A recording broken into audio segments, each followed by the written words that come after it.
نحمده ونصلي على رسول الكريم اما بعد فاعوذ باللہ من الشیطان الرجیم بسم اللہ الرحمن الرحیم۔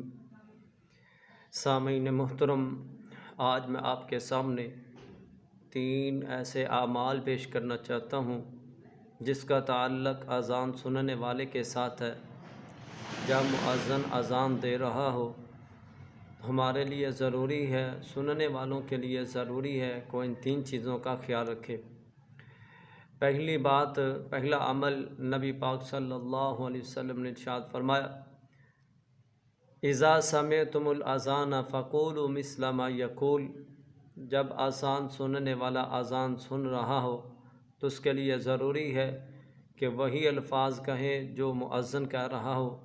اگر مؤذن حی علی الصلاۃ یا حی علی الفلاح کہہ رہا ہو تو سننے والا لا حول ولا قوۃ الا باللہ پڑھے۔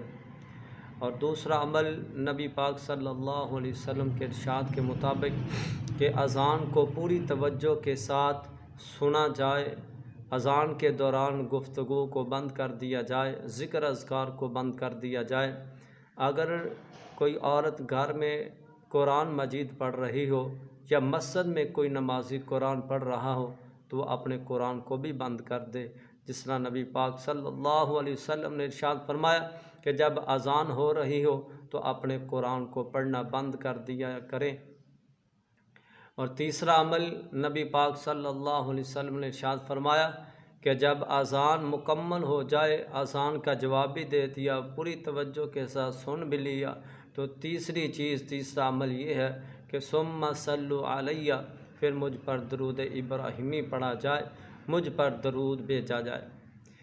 درود پڑھنے کے بعد ایک دعا جو نبی پاک صلی اللہ علیہ وسلم نے ہم کو سکھلائی وہ یہ دعا ہے، اللہم رب ھذہ الدعوۃ التامۃ والصلاۃ القائمہ آت محمدا الوسیلۃ والفضیلۃ وابعثہ مقام محمودا الذی وعدتہ۔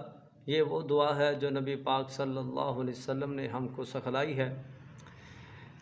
جب ہم نے یہ 3 چیزوں پر عمل کر لیا، اس کے بعد نبی پاک صلی اللہ علیہ وسلم نے ارشاد فرمایا کہ اللہ رب العزت اس کو بہت بڑا فائدہ دے گا۔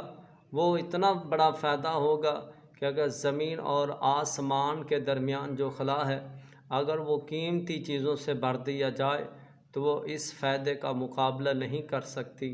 اللہ اکبر! وہ کون سا فائدہ ہے؟ نبی علیہ الصلاۃ والسلام نے فرمایا، حلت لہ شفاعتی یوم القیامہ، کل قیامت والے دن اللہ رب العزت اس آدمی کو یا اس عورت کو جو اذان کا جواب دیتی رہی یا اذان کا جواب دیتا رہا، نبی علیہ الصلاۃ والسلام نے ارشاد فرمایا کل قیامت والے دن اللہ رب العزت اس کو میری شفاعت کا حقدار بنا دے گا، اور انشاءاللہ میری شفاعت کے ذریعے بڑے بڑے گناہ گار وہ جنت میں داخل ہو جائیں گے۔ اللہ پاک ہم سب کو اس پر عمل کرنے کی توفیق عطا فرمائے، اس پیغام خیر کو پوری دنیا میں پہنچائیں۔